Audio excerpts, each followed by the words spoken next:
Hey there. This week we are continuing our wild ride through Old Testament days and their meanings in the New Testament. So last week we considered the great day of trumpet blowing, which was given to ancient Israel in Leviticus. And we talked about its meaning about rehearsing the coming of Jesus Christ back to this earth, which is so cool that it was put in place all those years ago.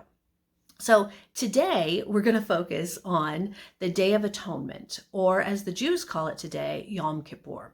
So this we'll find in Leviticus 16, and the entire chapter is this fascinating account of this ancient ritual that was commanded by God. The high priest was to go into the Holy of Holies, the room within the tabernacle, and he was to perform a special sacrifice, and it was to atone for the sins of all of Israel. Now, the only way he was able to do this was if he fasted for 24 hours and if he meticulously followed the commands that God had set forth, because this was very serious. Why was it so serious? Well, the Holy of Holies actually represented the throne room of God, and he was purifying the people, the entire nation of Israel, before that very throne. So this is fascinating stuff, but there's another interesting component to this day. The high priest, before he did this, was to take 2 goats, and on one, he was to draw lots, and on one, he was to place all of the sins of Israel, symbolically. And then they chose a man to take him outside the camp and to release the goat into the wilderness. Now, what now? It's just almost incomprehensible to us today. But these 2 components, a releasing of a goat, and sacrificing the other to purify the nation before God, have some very interesting components that we can find in the book of Hebrews. So let's go there. We're talking about Hebrews 10. Nope, we're going to do Hebrews 9. And we're going to read some specific parts where the author of Hebrews really reveals the true purpose and meaning of these 2 elements. Now, some of these are pretty apparent, right? The high priest going before God into the throne room of God. Well, that's Jesus Christ, right? And indeed, this is what Hebrews tells us. So Hebrews 9, verse 23. Therefore, it was necessary that the copies of the things in heavens should be purified with these, but the heavenly things themselves with better sacrifices than these. For Christ has not entered the holy places made with hands, which are copies of the true, but into heaven itself, now to appear in the presence of God for us. Not that he should offer himself often, as the high priest enters the holy place every year with blood of another. He then would have to suffer often since the foundation of the world. But now, once at the end of the ages, he has appeared to put away sin by the sacrifice of himself. So Christ was offered once to bear the sins of many. To those who eagerly wait for him, he will appear a second time, apart from sin, for salvation. So here we have a clear fulfillment of what this Day of Atonement meant in the Old Testament. But what about those 2 goats? It just doesn't make any sense, except if you go back and read in Leviticus. Aaron shall lay both his hands on the head of the live goat, confess over it all the iniquities of the children of Israel and all their transgressions concerning all their sins, putting them on the head of the goat, and shall send it away into the wilderness by the hand of a suitable man.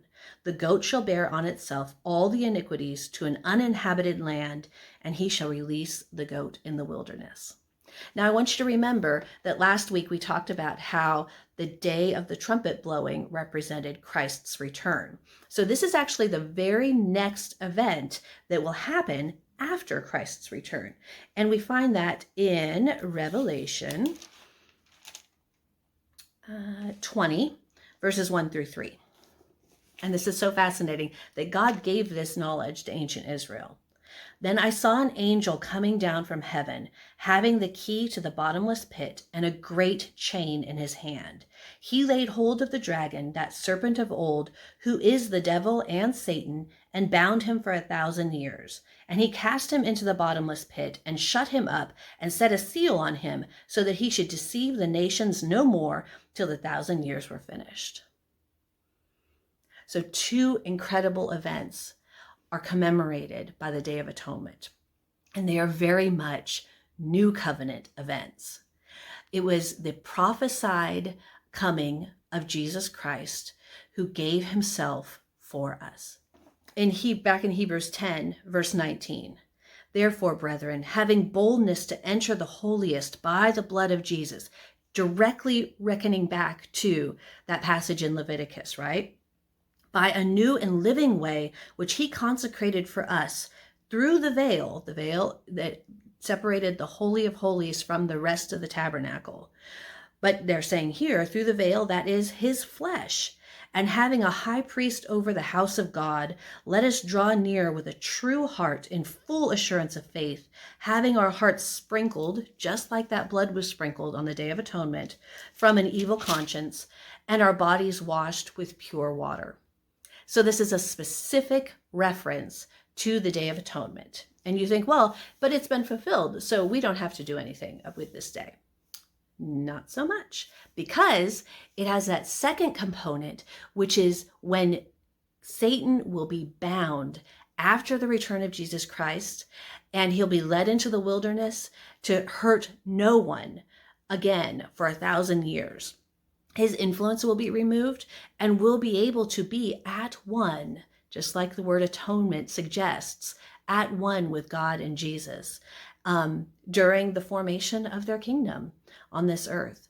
And this is a beautiful thing that, again, God put into place thousands of years ago for ancient Israel, that they did not fully understand and still do not understand to this day, but that is revealed in the New Testament by the author of Hebrews and in Revelation.